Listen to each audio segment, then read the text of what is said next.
Hi అండి. మన family member ఒకరైతే దొండకాయ పప్పు ఎలా చేయాలి అని అడిగారు. చాలా సింపుల్ వేలో ఎలా చేసుకోవాలో చూసేద్దాం. కుక్కర్ లో కందిపప్పు వాష్ చేసుకొని తగినన్ని వాటర్ పోసుకోవాలి. మన మెయిన్ ఇంగ్రీడియంట్ దొండకాయలు ఇలా పొడవుగా సన్నగా కట్ చేసుకోండి. ఎల్లిపాయలు, ఉల్లిపాయ, పచ్చిమిర్చి, టొమాటో 1 or 2 అంతే. చిన్నవైతే 2, పెద్దవైతే 1. ఇప్పుడు తగినన్ని వాటర్ వేసేసుకొని అందులోనే పసుపు, కారం ఈ కర్రీలో కొంచెం ఎక్కువ పడుతుంది.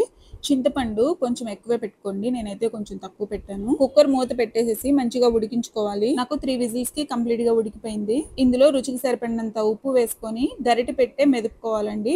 పప్పు గుత్తి కాకుండా. కందిపప్పు కూడా మరీ మెత్తగా ఫైన్ పేస్ట్ గా కాకుండా కొంచెం అక్కడక్కడ పప్పు ఉండేలాగే చేసుకొని తగినన్ని వాటర్ వేసుకొని పక్కన పెట్టుకోండి. ఇప్పుడు తాలింపు కోసం ఆయిల్ వేసుకొని తాలింపు గింజలన్నీ వేసుకొని అవి అంతా ఫ్రై అయిన తర్వాత కొత్తిమీర, కరివేపాకు, ఎండుమిర్చి సన్నగా కట్ చేసుకున్న ఒక చిన్న ఆనియన్ వేసుకొని అవి ఫ్రై అయిన తర్వాత ఇదంతా పప్పులో కలిపేసుకొని ఒక 5 minutes ఉడికించుకొని స్టవ్ ఆఫ్ చేసుకొని సర్వ్ చేసుకోవడమే. సింపుల్ గా చేసుకోగలే దొండకాయ పప్పు అయితే రెడీ అయిపోయింది. నచ్చితే ట్రై చేసి ఎలా వచ్చిందో కమెంట్ చేయండి. ఈ వీడియో నచ్చితే like, share and subscribe to my channel. By.